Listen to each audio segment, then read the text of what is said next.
All right, we're live.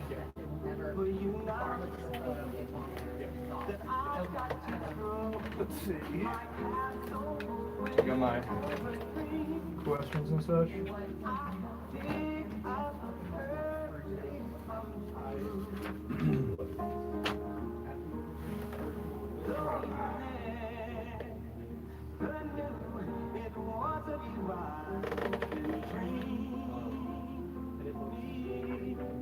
Cool. 2.5 minutes, boys. You any water or tea or anything? Some water, actually. That's easy enough. What's that? I just gave somebody a nod. He's giving me water. Oh. I don't mean to flag, but I do have that kind of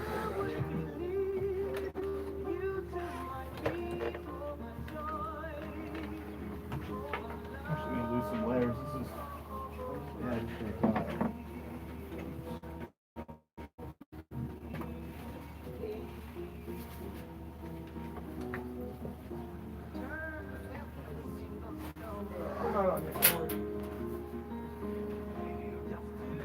we can go ahead and press record on that one and get the other one set up if you want.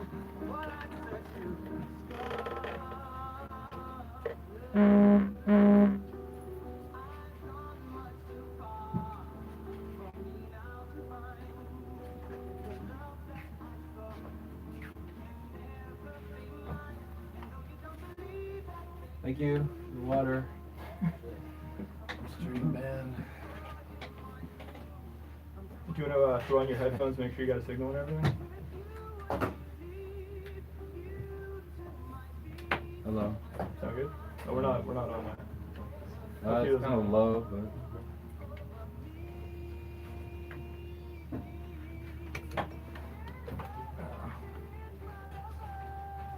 Alright. 40 seconds.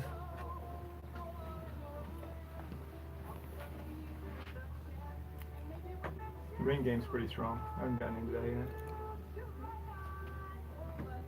That's already running. Actually, can you put it a little louder? Might be deaf. Thanks. It happens. Casualty of the lifestyle, I suppose. Casualty of the lifestyle, I suppose. It'll be easier once I have the microphone going. Are we running on that one, Kirk? Yes. Alright, cool. Let's go ahead and hit it.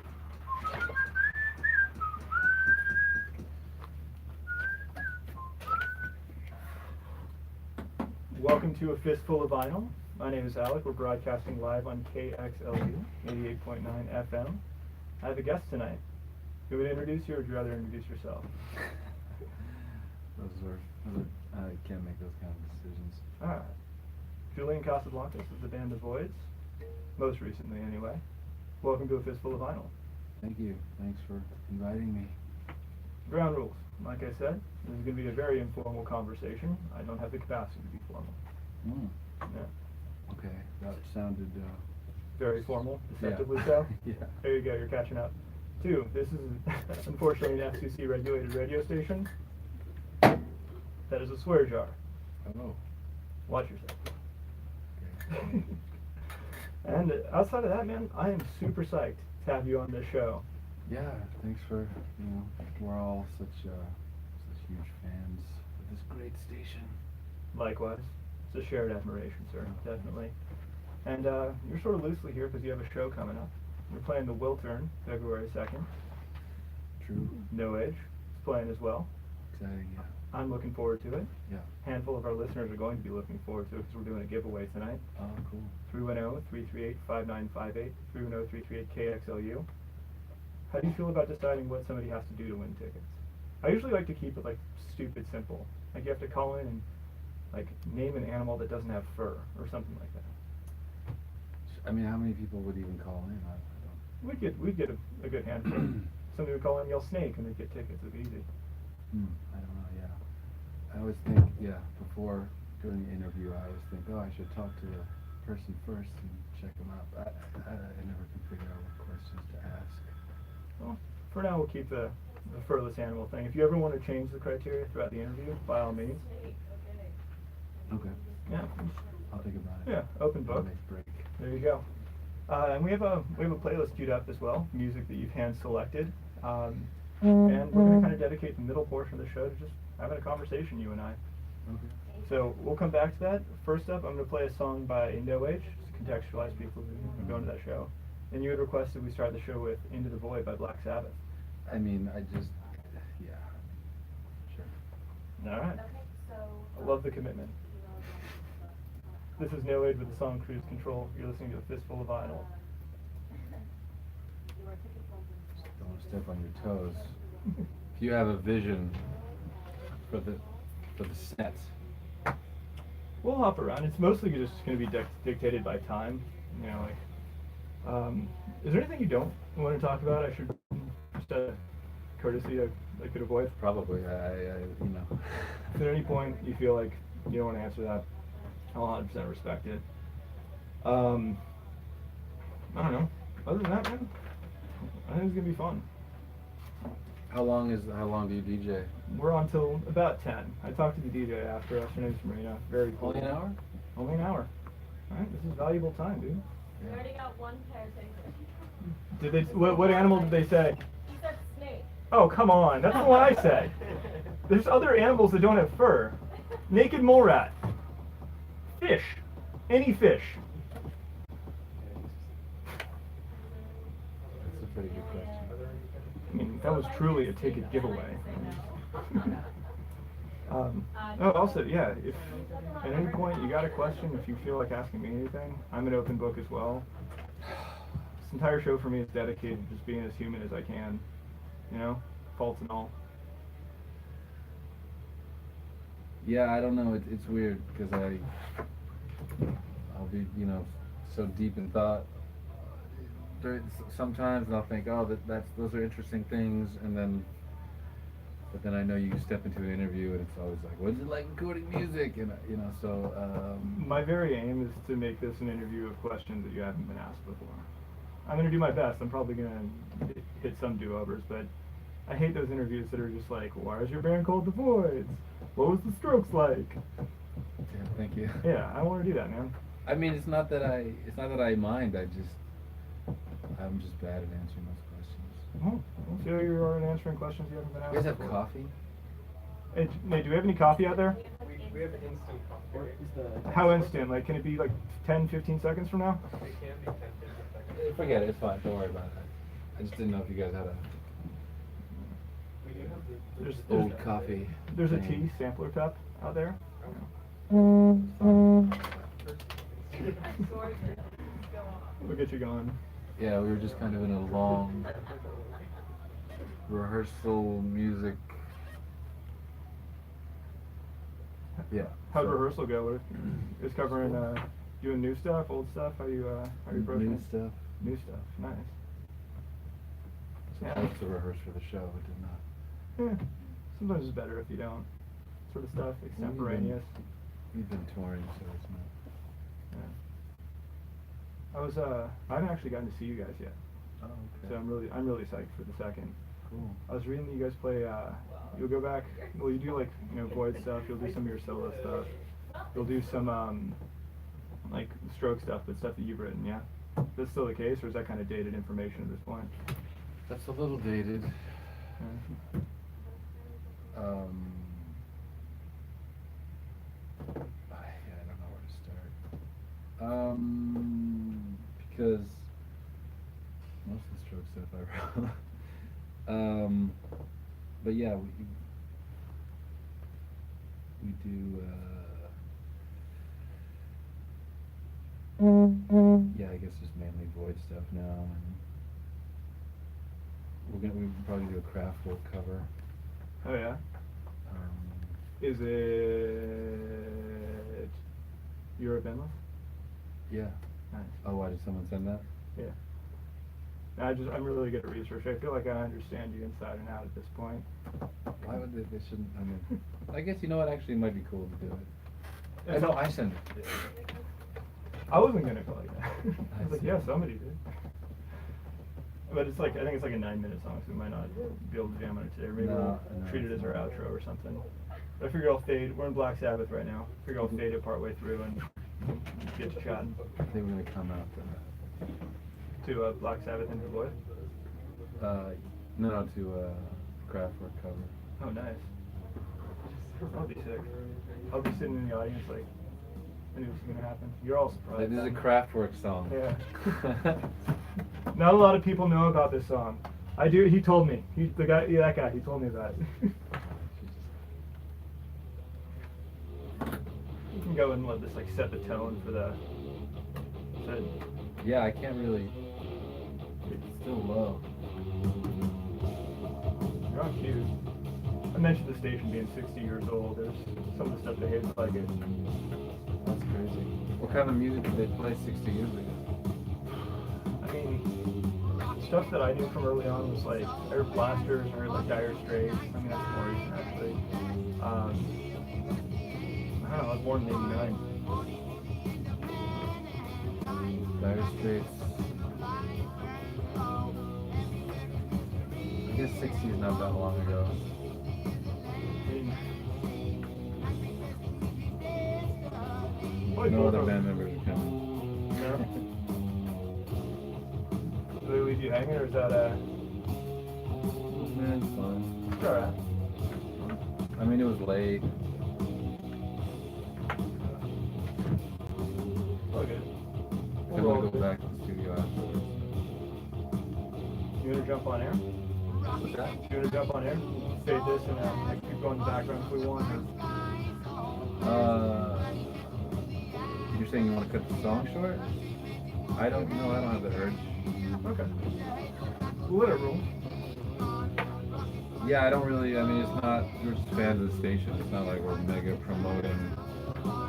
No worries. Shows. Okay. Always happy to do stuff with you guys. Well, that's really good to know, man. It kind of helps with me at least. I feel like it's less than an agenda to push now. It's just.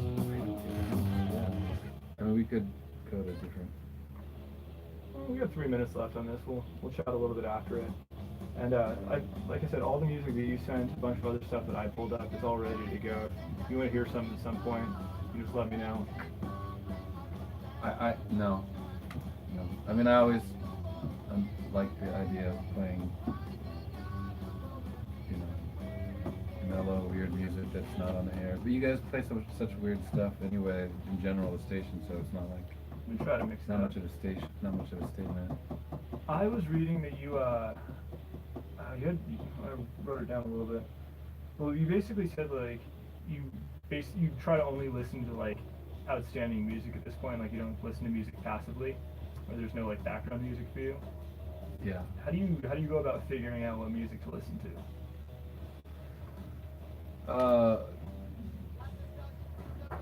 Mainly, I have a rule kind of below 92 radio station thing. Okay. I just kind of surf there. I've been listening to a lot of like Willie's Roadhouse and 40's Junction on XM. Okay. So I go between that, this station, KPFK. Okay, so And I'll like scroll the other below 92. That's my rule. Listen to below 92 and Shazam. gotcha. And just, you know, friends still. People send you stuff. Trusted sources essentially. Yeah. That's cool. A blend of those things I feel like keeps me. People just send me stuff too, like new bands. Or people just tell me. Yeah, so honestly, radio, college radio, and all that. I kind of. Word. Yeah, Shazam is just really has changed a lot for me. Just like hear a song, find out what it is, go down a rabbit hole, that sort of thing. I appreciate that Shazam has gotten like a lot better at picking up music in crowded environments. So like when I'm at a bar with my friends and I'm doing this, I don't have to do it 3 times, I only have to do it once. Yeah. It is pretty embarrassing for Shazam to get caught Shazamming stuff. Yeah, it's like, oh sorry, whatever's playing was more interesting. Oh sorry, what happened on The Good Place? No. But I definitely want to ask you about kind of like your perspective on like independent music, because so much of what we try to do with a Fistful of Vinyl is like give a voice and give a platform to like artists who deserve the recognition but haven't found a way to like achieve it for themselves. Yeah. But I don't know, being an advocate for that, from what I understand, is I think something worth talking about, you know? Yeah. Yeah. Yeah. 20 seconds? We were just at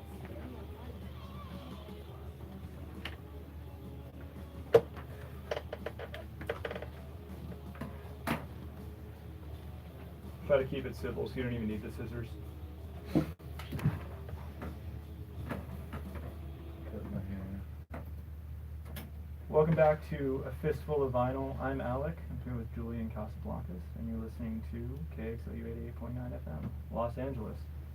Julian. Hey. Hey, man.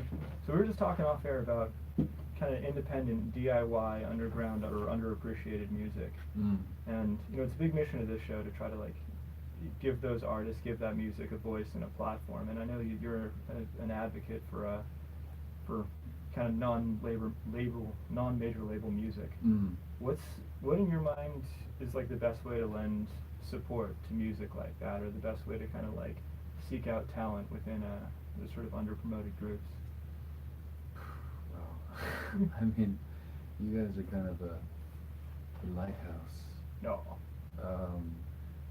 So I don't know. I mean, I don't know. I guess, you know, everything is just so commercialized. Everything in our culture is based on, you know, financial success. So, or, you know, results or whatever. So things like quality and, you know, artistic value and, you know, what's good for the people. These things are all secondary to what, you know, makes profit. And it's not just music. It's all kind of worlds. The one place where it seems like there's a safe haven for art is movies for some reason. There's like the Oscars and independent films still seem to be made and be heard of. And, you know, it's not like, you know, the biggest blockbuster wins the Oscar for Best Picture, you know what I mean? So Very true. Sometimes the opposite. yeah, exactly. So, but in music, it's kind of the Grammys usually the biggest record, you know, and there's no validation. It seems like commercial success is confused for artistic validation in almost all areas of the modern world. And as an individual, to subvert that, you tune into the radio, the below 92 rule, like you said. I do more. I'm in a band. I run a radio show. That's cool. We should hang out. But yeah, no, that's a big, you know, part of it, I suppose. I feel like the kind Supporting. of absolutely. I feel like the sort of philosophy or perspective that you have on it, like the pervasive capitalism, kind of lines up with some of the other stuff I was reading about you saying about there being sort of a dichotomy of these two sects within society, one of whom recognizes or their perspective is to some degree that our democracy is farcical, non-existent, and then there's another group who's wealthy enough to try to keep it that way. How do you feel? Do you feel strongly about that, or do you have a commentary on that with like the presidential election coming up, and does that extend to the music industry as well in the way that we were talking about? I think, I mean, first of all, I'm not like an anti-capitalist person or something. I don't know. It's not like I think, you know, profit motive and, you know, trying to that's been around forever, and it's not just America, or it's not. I think that's great. I just like it's just having, you know, a full arsenal of human values, you know. And I think community sense is maybe, you know, an issue, and I think whether it's you know, breaking society into small groups or just figuring out how to kind of work as a small group on a bigger scale, but it's just kind of in smaller groups you care about others, you care about the happiness of like, you know, the effects of your behavior and stuff. And I think in a broader capitalist society, I think sometimes it gets lost, and, you know, there's a lot of harm done indirectly. So, what was the question?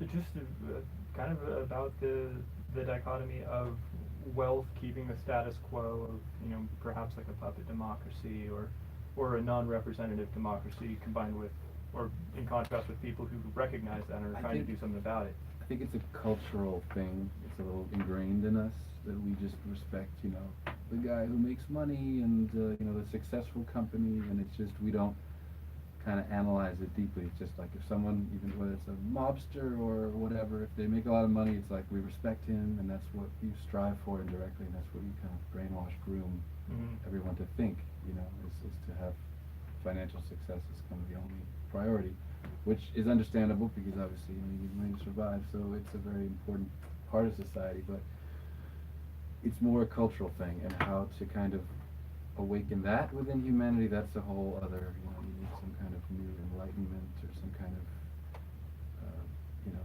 it's not like, it's not capitalism, so there is a, Right.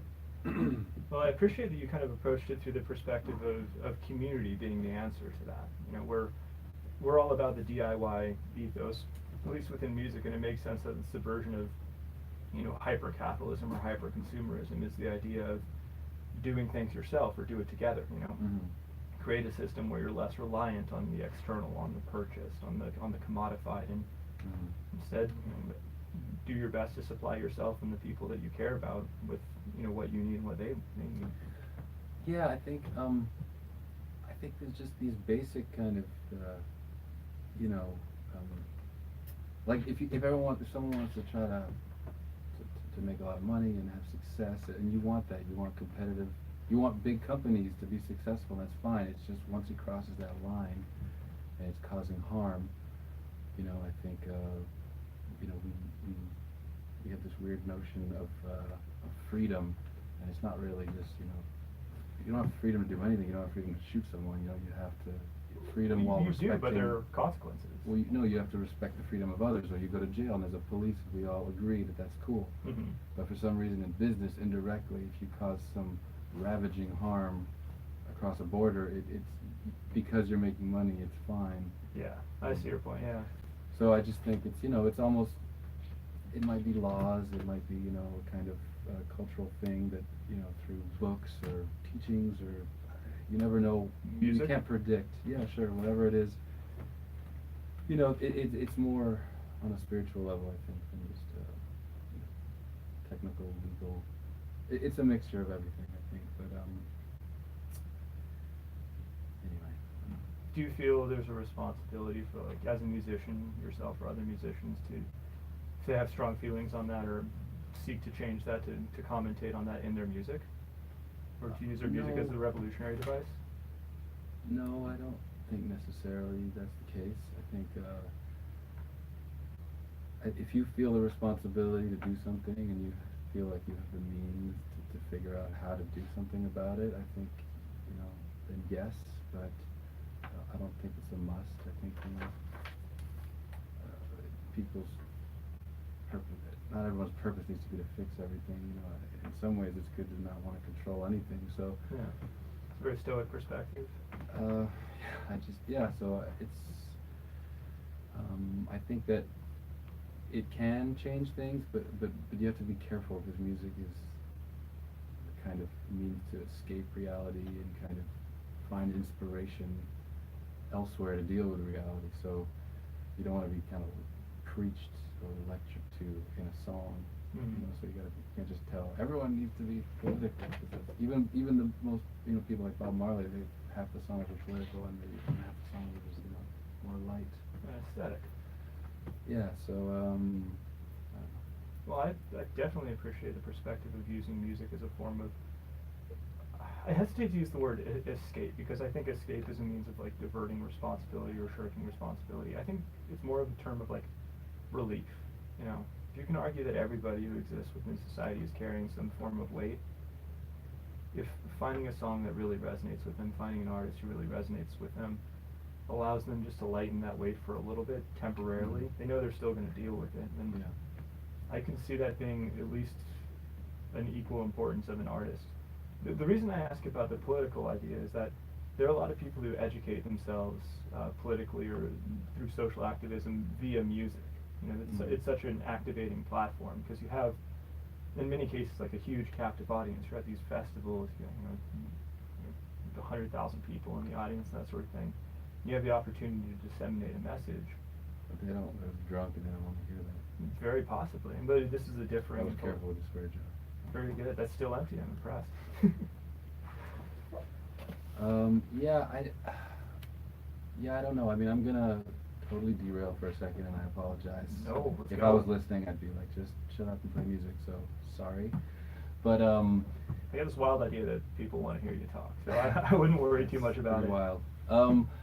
I think that it was interesting. I was just thinking about just music and just what it is, and it's in a way it's the human voice and the maternal voice, the soothingness of it, kind of broken up like octaves and musical intervals, but I was in a simpler way to look at it. It's almost like in speech, there's artistic speech and there's non-artistic speech. So I was thinking you could say, sun tanning is kind of one way, but sunbathing is almost a more poetic way. Yeah, definitely. And I was just thinking, there's that thing. There's the confines of reality that we live in that are very kind of angular and physical, and then there's this kind of like outside musical, artistic, kind of beyond human comprehension world where we seek this kind of truth that you can't grasp, and music and art is kind of that weird in between. It's like a wobbling the kind of barriers of reality to kind of understand the greater thing that's beyond our grasp. It's a conduit to, arguably like the next level outward from where we exist, the next Yeah. level of awareness, whatever's Religion going for on some outside the people. brackets. Yeah, so I don't know, that probably doesn't answer your question, but I don't remember what my question was. You're fine. Yeah. I do want to take a moment to appreciate. You sent me this playlist. As I was going through it, obviously I got to listen to everything, make sure it doesn't cuss.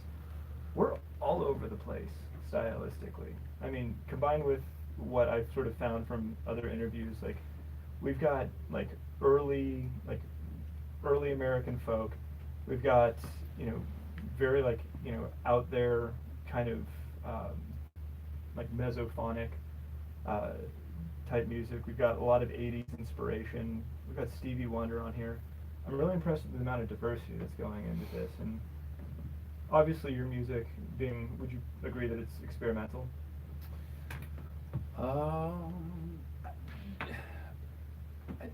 If you went back maybe 15 years, I would agree, but to me, in the internet age, I find that weird.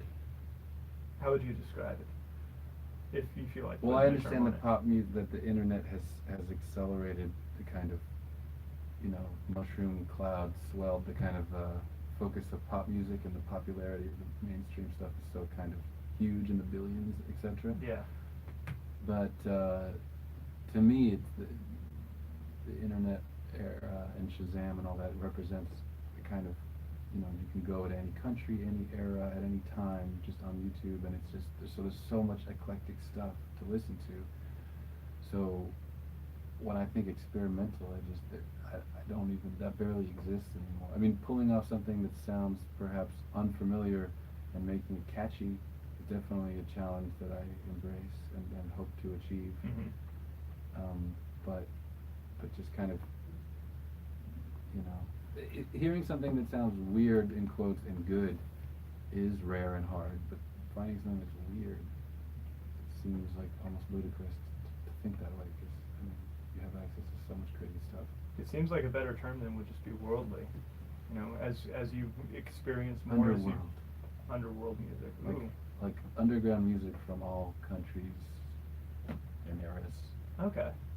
Interesting. That's not where my mind went when we went underworld. It was like, okay, I did have a metal phase. That's fine. But no, that's so okay.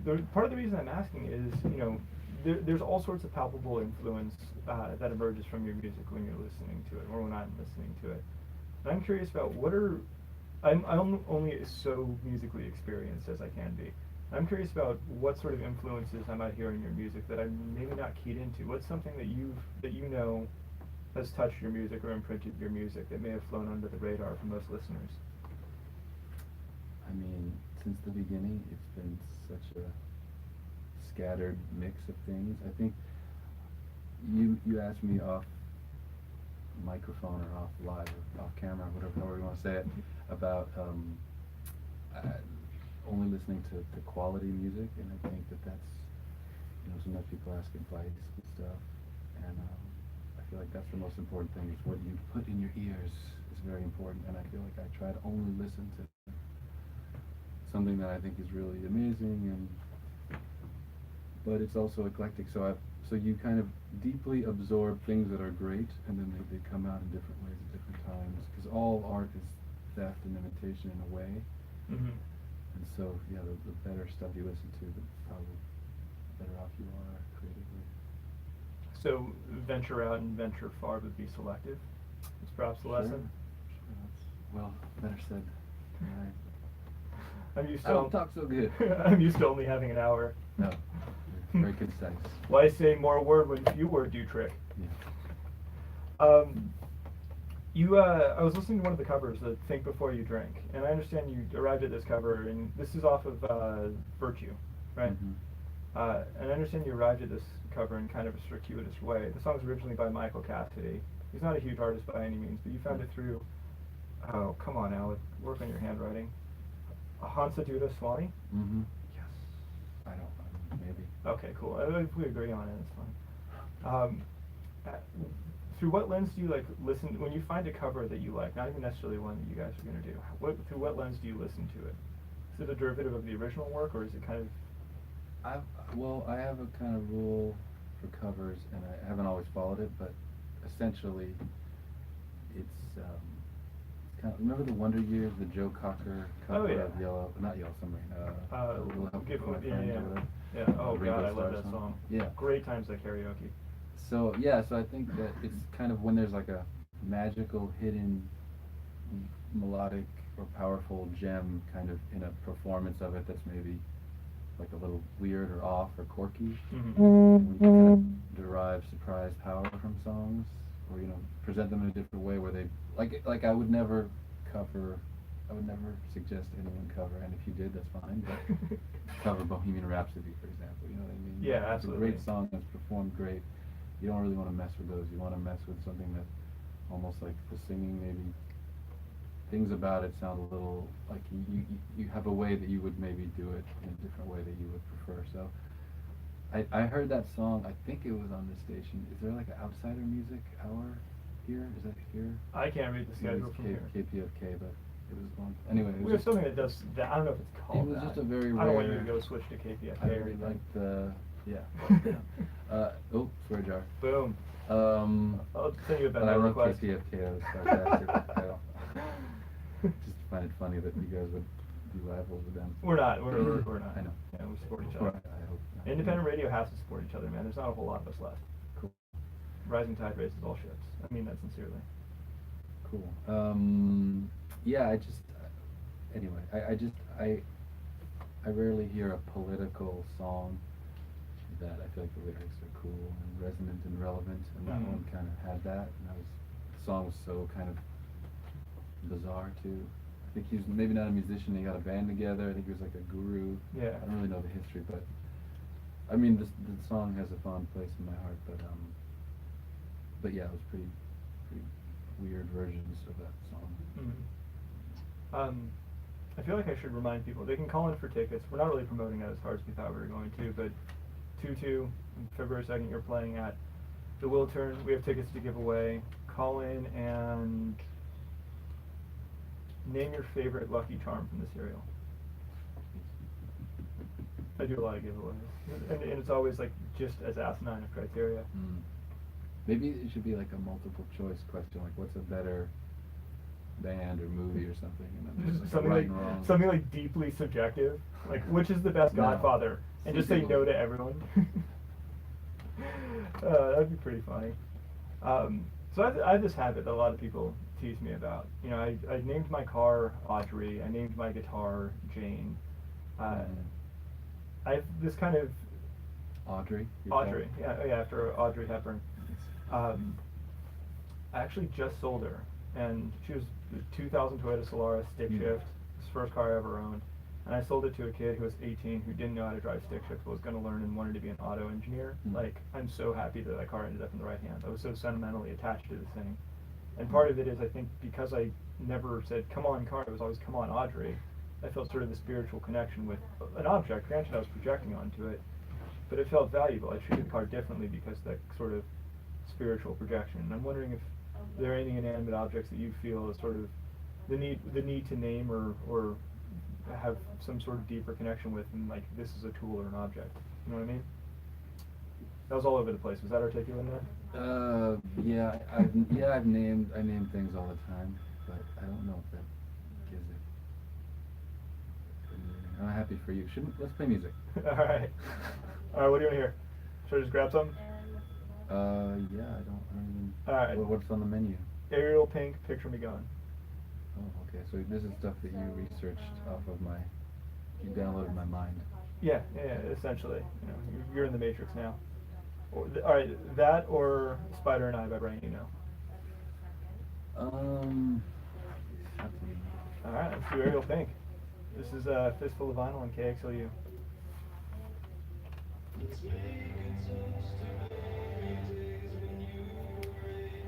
You having a good time so far? Yes, and so much can go wrong in an interview, I find. I don't think I agree. I think if you're honest, we're not looking to create something perfect. We're just doing a thing that after we're done, it's happened. You know? No matter what you say, that's how it went down in this room tonight. It is hard to kind of translate the way you talk off camera to on camera or on mic, because I feel like I can be normal and then maybe I'll just say one kind of joke or thought that I don't even feel super strongly, but someone was asking me about a weird thing and I just felt the pressure of explaining it interestingly, and it's always that one thing that like personally is, you know, comes back to not haunt me is a heavy word for it, but Maybe just it's like my mom will call me and be like, why didn't you say that thing? Or, you know, my stepdad will be like, you should never say this. Or a friend will be like, I heard what you said and I was really bummed. Or, you know, a manager will call and say like, this guy's really upset. You know what I mean? That's a lot of pressure. That's an insane amount of pressure. Can you feel all that? Well, that's why, so far I'm pretty sure I didn't. I don't think you said anything any uncouth. religions or No. creeds or people, but I just feel like that's always an undercurrent. So I personally feel like you're. I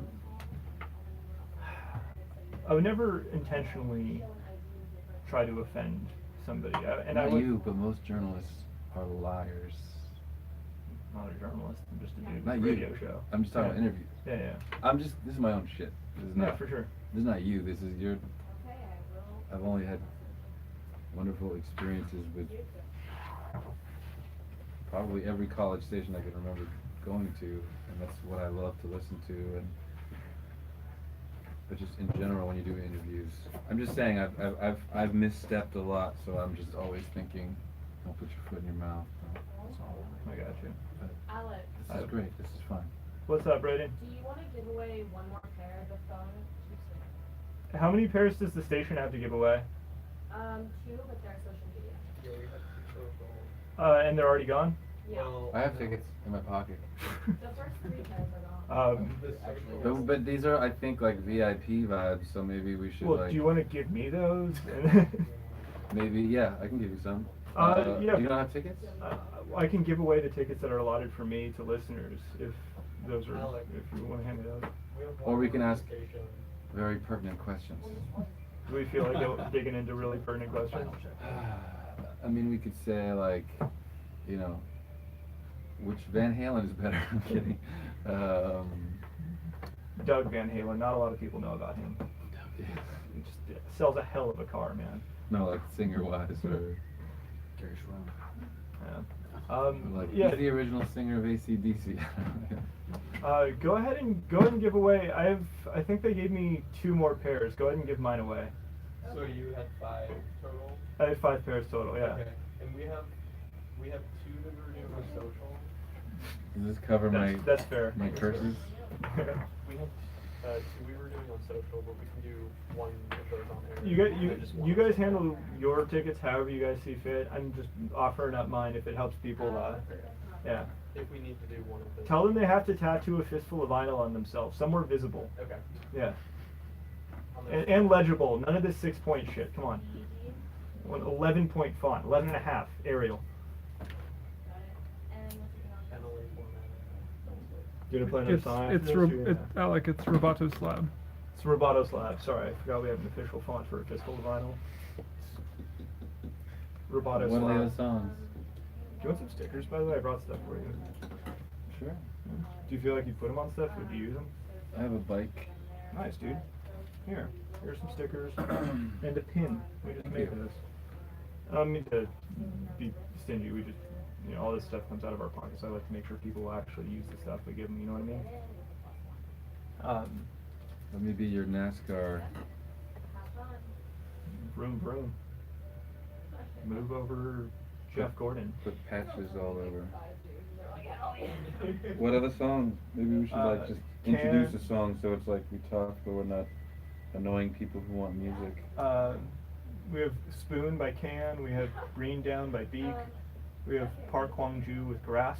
We have Ceramic Hello with Footsteps in the Fog. What is that? That must have been one I pulled from an interview. No, I requested it and I Shazammed it. I think off this station, but what? Like, is that a new artist? I'm not familiar with them. Should we give it a shot? It's so similar to what we just played. We have John Mouse. No, it's so similar. Mac DeMarco is still pretty similar. Till Then is what you wanted to end with.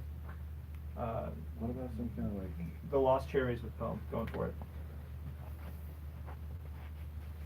We had to make a decision. This is The Lost Cherries with Poem. You're on a Fistful of Vinyl. Did I choose that? Yeah, that was one of the ones you guys sent me. Oh yeah. Poem. I don't know why I didn't understand the word you were saying.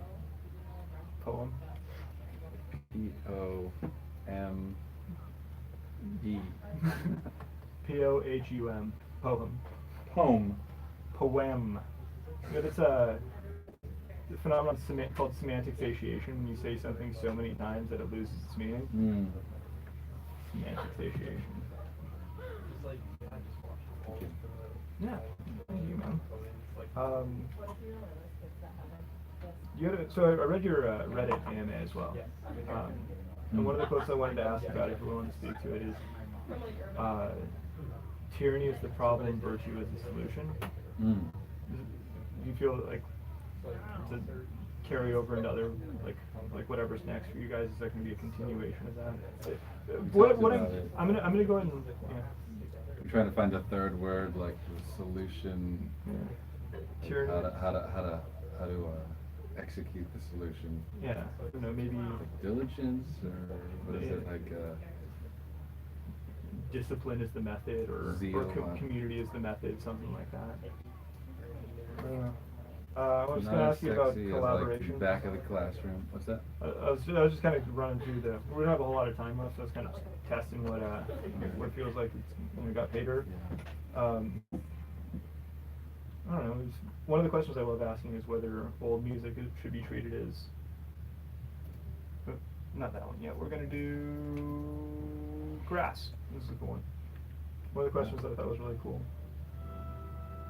It's Shingun Hyun. Oh.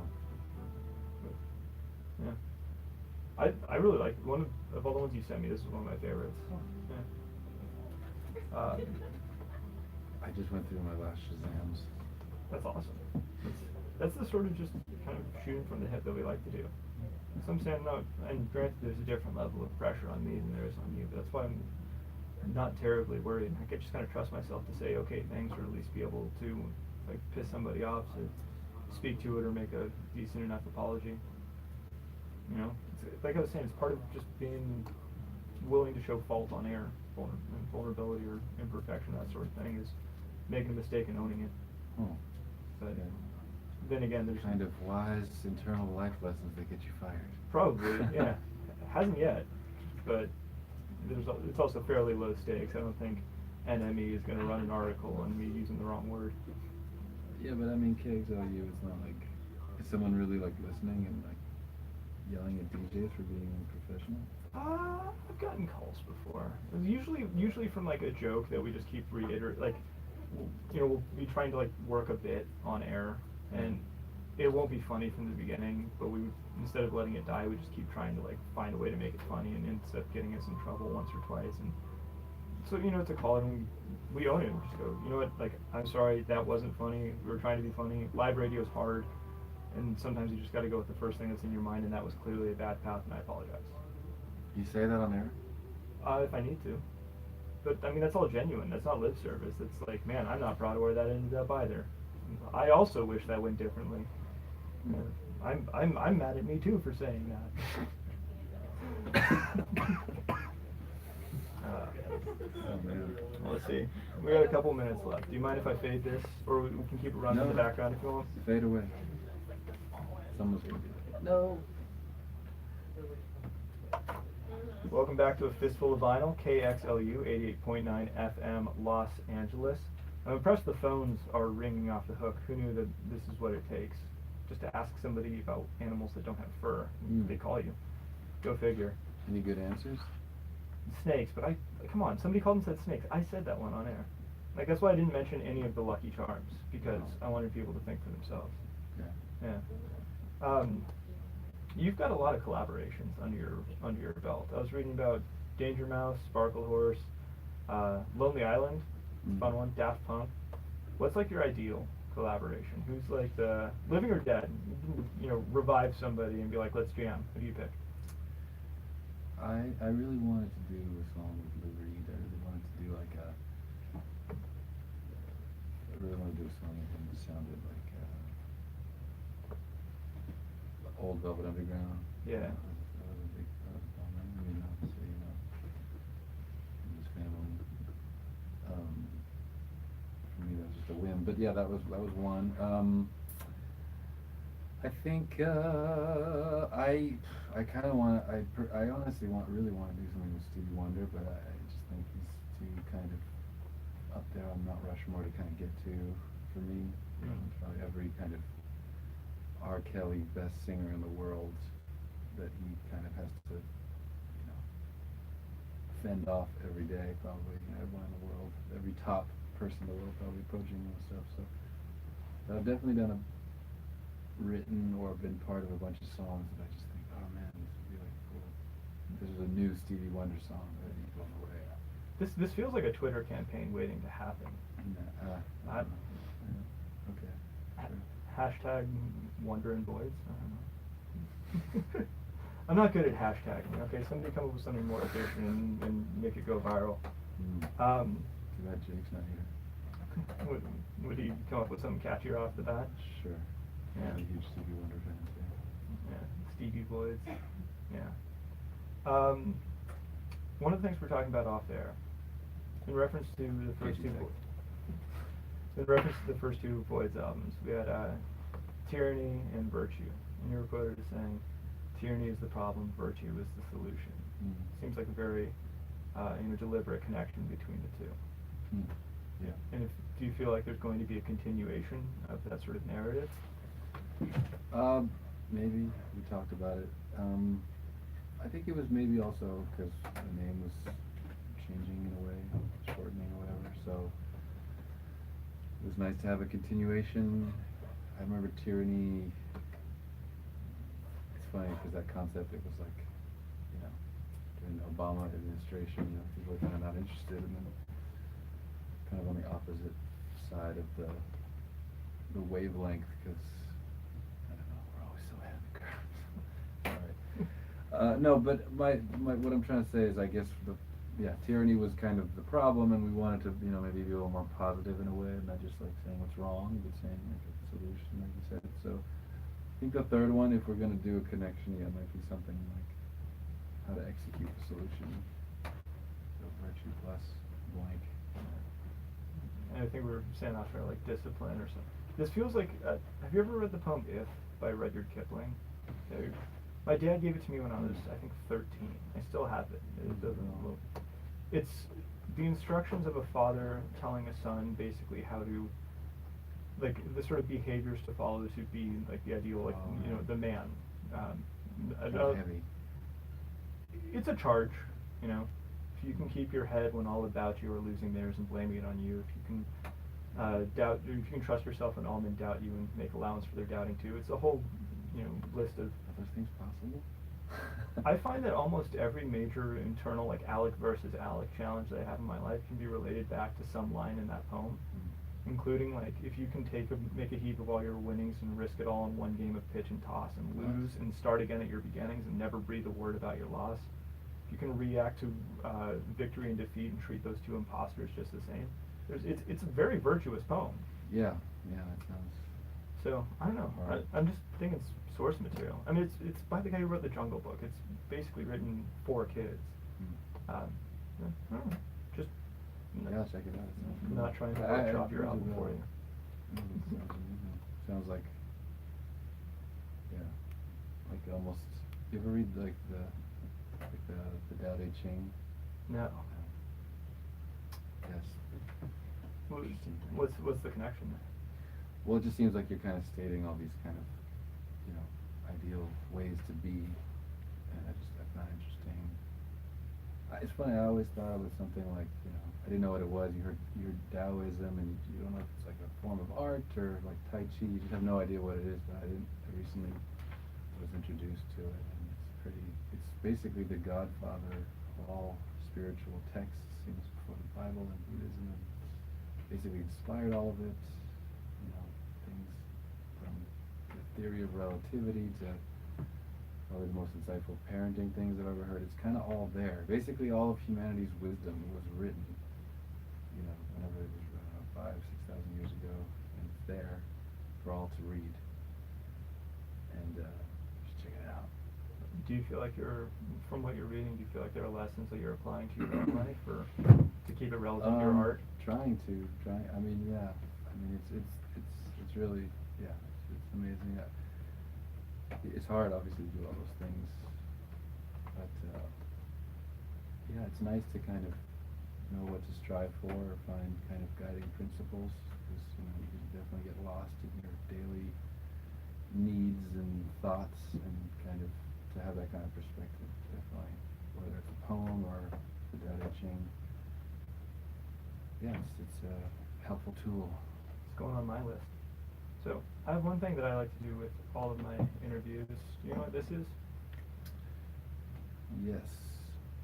This is a 20-sided die? 20-sided die. A lot of people guess 12 or 16. Yeah, grab that. Large. And I have a list of questions. Basically, every time I interview an artist, there's some sect of the music community that idolizes them, and that doesn't sit well with me. I want everybody, I'm an egalitarian, I want everyone to be viewed as human and equal in that sense. So I look to kind of disarm that, idealistic perspective by you rolling a die and me having 20 questions that are basically just about being a person. And I don't know, might be fun. Give that sucker a toss. Okay. If you're game, if you dare. 3. What's the worst date you've ever been on?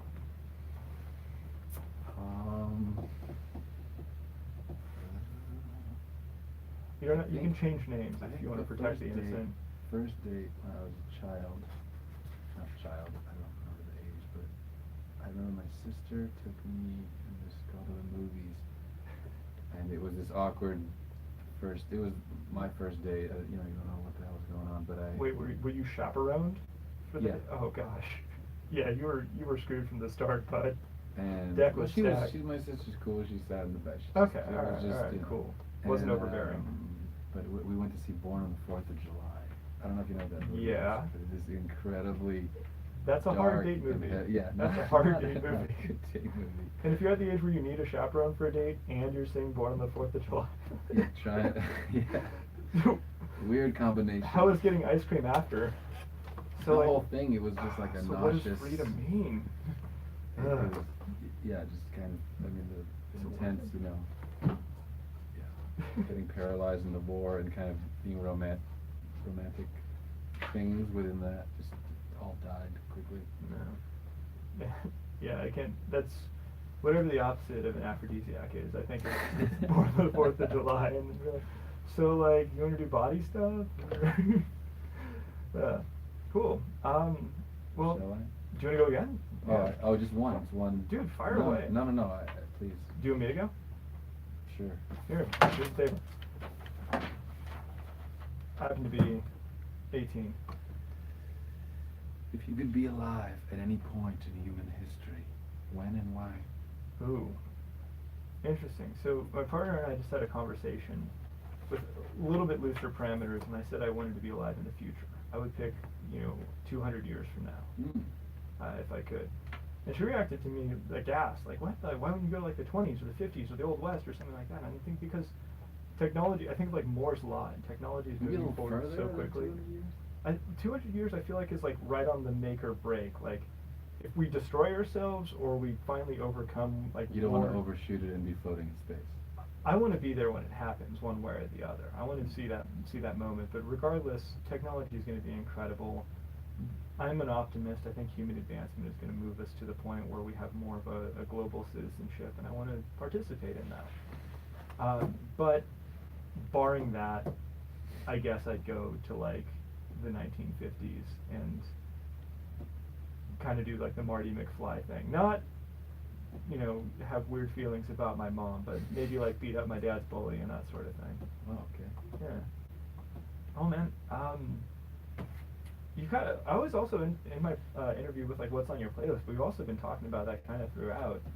I'll post this entire thing, facebook.com/a fistful of vinyl, at a fistful of vinyl. I hope we see everybody at the show on the 2nd at the Wiltern with No Age. Also, Lee Camp, the comedian, is going to be hosting. Tell me about Lee Camp. I'm not familiar. He's a comedian, like a political comedian and writer, and yeah, his articles are really pretty kind of next level. No one's really doing political comedy thing. Mm-hmm. No one is as aware as he is. He does. It's I guess similar to John Oliver-esque his show. Yeah, yeah. But I think he's just has a clearer path to the truth sad. The truth sad. Man, is there a truth happy, or is the truth just sad? Yeah, but if you're talking politics in this day and age, it's not happy. Yeah. Well, at least there's good music to listen to. Sure. If there's a lesson to take away here, it's there's Netflix and plenty of distractions. cheap food. Oh, whatever. I don't know, man. What's your like go-to? Pros and cons. What's your go-to feel-good meal? Pasta. Pasta. What kind of pasta? It's a broad category, my friend. Any pasta. Like spaghetti and meatball type. Mm-hmm. I mean, pad thai. Pad thai's a pasta. That's my go-to. Well, thanks so much for coming on the show, man. Thanks so much for being a part of My Fistful of pleasure. Vinyl and KXLU. Bowing to thee. I bow back if I didn't need to be next to the microphone. I can bow. Thank you. And amazing, just the station. I bow to the station.